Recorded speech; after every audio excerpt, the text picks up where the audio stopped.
Hello, how is everyone doing? It is your fallen angel back with another video. Today, we are going over the phenomenon of sex, the present day degradation. Explained. Now, before we get started, feel free to like and subscribe. And without further ado, we shall begin. There is a great illusion in front of man. It troubles him in the form of woman. There is a great illusion in front of woman. It troubles her in the form of man. Go wherever you like. Amsterdam, London, New York, California.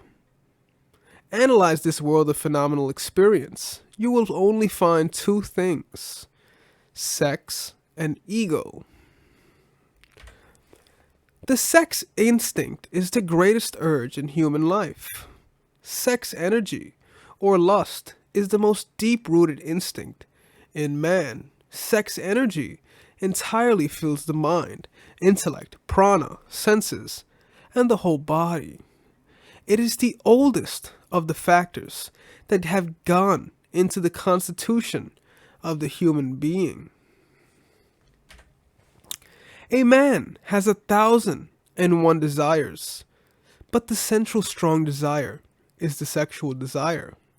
The fundamental desire is the urge for a mate.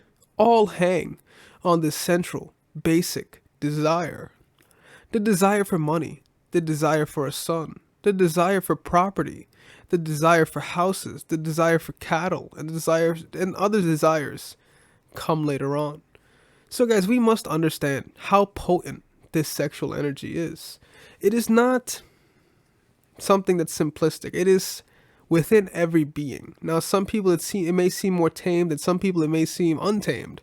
But for the most part, this sexual energy, this driving force, is what not only continues to create this populace that we have, this population we have, but it also creates strong urge to create. It creates a strong urge to not only create, but to transmute energy, but also to preserve life.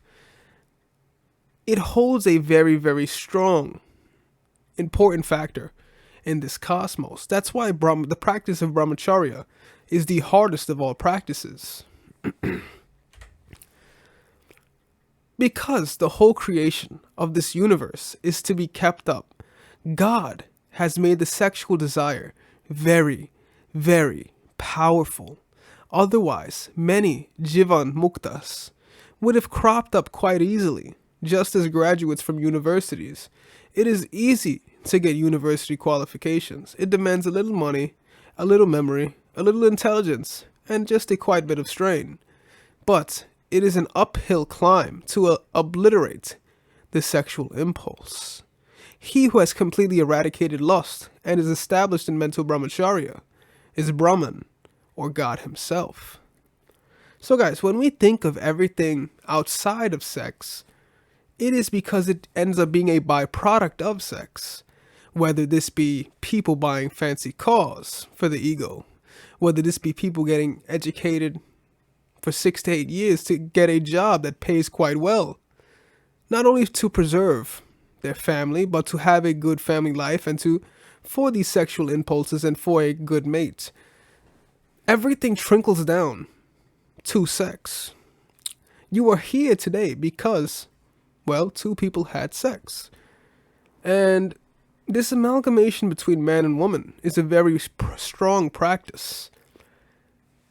Obliterating this lust, obliterating this strong desire, would allow you to not only let the kundalini climb up the spine, but it allows you, this mental and physical and physiological brahmacharya, to allow you to be as close as you can to God himself. This is not to say that you become the macrocosm and you're God. That is not the case. In this mini universe, in your microcosm, you will be as close to God as you can possibly can. With strong abstinence, strong mental power, and strong self-preservation, not diving into sexual indulgences so frivolously, and understanding how potent your semen is, and how potent sexual energy truly is, and how it is used as a weapon in society against you. This world is nothing but sex and ego. Ego is the chief thing. It is the basis. Sex hangs on the ego. If the ego is destroyed by vichara, or inquiry of who am I, the sex idea takes to its heels by itself. Man, master of his destiny, has lost his divine glory and has become a slave, a tool in the hands of sex and ego, on account of ignorance. Now, as a man, on this channel we've explained many times, your greatest tool as a man is your ability of discernment, your ability to discriminate, your ability to use right or wrong, right? When you become a slave to your desires, you're the slave to your urges, a slave to lust. You do things not even a child would do. You do and say things not even a child would do. You become someone that you truly aren't because you lost your connection to the deep divine spirituality that you once held. You lose this connection to the spiritual realm. You are only thinking in the physical plane, right? Whether we talk about Kabbalah, Brahmacharya, we understand that we live in a fourfold reality: physical, mental, emotional. All these planes come together. The astral plane as well. All these planes are part of existence. To become a slave to just sex and ego shows you are a slave to the physical plane. And you shall live the torment that comes with it. You shall live the remorse that comes with this. When you are looking for a man, or when you're looking for a woman, sure, you want someone that's easy on the eyes, someone that is physically redeeming, etc., etc. But at the end of the day, you want someone who is going to be a good parent, someone who is going to be a good leader, someone who is going to help you continue this generation for the good, right? Now, if you're only deeming things based on lust, that is all it will ever be, right? Whether this be physical lust or mental lust, right? We see so many people doing things based off of ego and lust. Whether this be men doing height surgeries to appease a certain standard, whether this be women getting bust surgeries, BBLs, lip surgeries, etc., etc., to appease the gaze for lust. We see how these things are in fruition and how they use your insecurities and use your desires to create this capitalist market and this regime against you. Right. We see this massive separation of family units within the West. And that is all, not only to appease ego, but also to create a market. This has to be understood, right? Now, Brahmacharya is a very, very strong practice. It is similar to Kabbalah, right? You don't have to be Brahmacharya and Kabbalah. You don't have to necessarily be one of the select few to learn. This is not some forbidden practice that is only a few people know. This practice can be practiced by practically anyone, right? Anyone willingly to endure what is to come, willing to endure past the physical plane and receive your spiritual gifts. That is the attainment of the spirituality, when no longer the physical realm and the physical hunger no longer ceases to fill your urges. Your primal urges no longer fill your heart. That's when Brahmacharya and Kabbalah truly manifest in the astral plane. Sex and ego are the products of avidya, or nescience.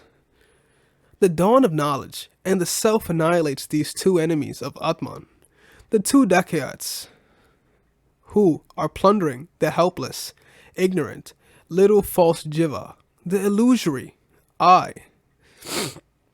Now guys, ego considers to be I. We must recognize in this cosmos, there is no such thing as an I, because we are all interconnected and become one, right? There is no I in one, right? We are all one. And the quicker we can realize this is the quicker we can work in unity and harmony. Because this whole ideology of I is very destructive. And this stems from sexual desire and trying to appease the human ego. We also explain this in our triune brain video, where we talk about the limbic system and how most people are operating off this horse-like limbic system, or their reptile, the 4 Fs, brain, whether this be feasting, fucking, or fight or flight. This is all that people know.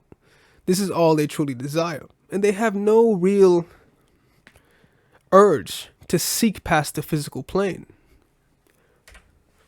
Man has degraded himself to a great degree by becoming the puppet of passion.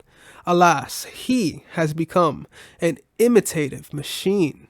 He has lost his power of discrimination. He has sunk into the most abject form of slavery. What a sad state. What a lamentable plight indeed. If he wishes to regain his lost divine state and Brahmic glory, his whole being must be transformed. His sex desire must be completely transmuted by sublime divine thoughts and regular meditation. Transmutation of the sex desire is a very potent, efficacious, and satisfactory way to realize eternal bliss. Like we explained, guys, this practice of Kabbalah or Brahmacharya, right, the Hindu mysticism or the Kabbalah light, both of these can lead you to the eternal bliss, right? Both of these can show you there's something beyond the physical plane of existence that people are only becoming slaves to, whether it's becoming slaves to material desires, slaves to lustful desires, slaves to ego, slaves to emotional thrills, cheap thrills. Brahmacharya can free you from this, free you from the shackles of lust and desire that is so evident and so monstrous, and these desires are used against you. So guys, this was just the beginning of this playlist that we will be going through, the phenomena of sex and the present day degradation. Feel free to like and subscribe, leave a comment down below, I'd love to read them. Also check us out on Patreon, Rumble, Twitter, Instagram, things of that nature. This has been your fallen angel, and I am out.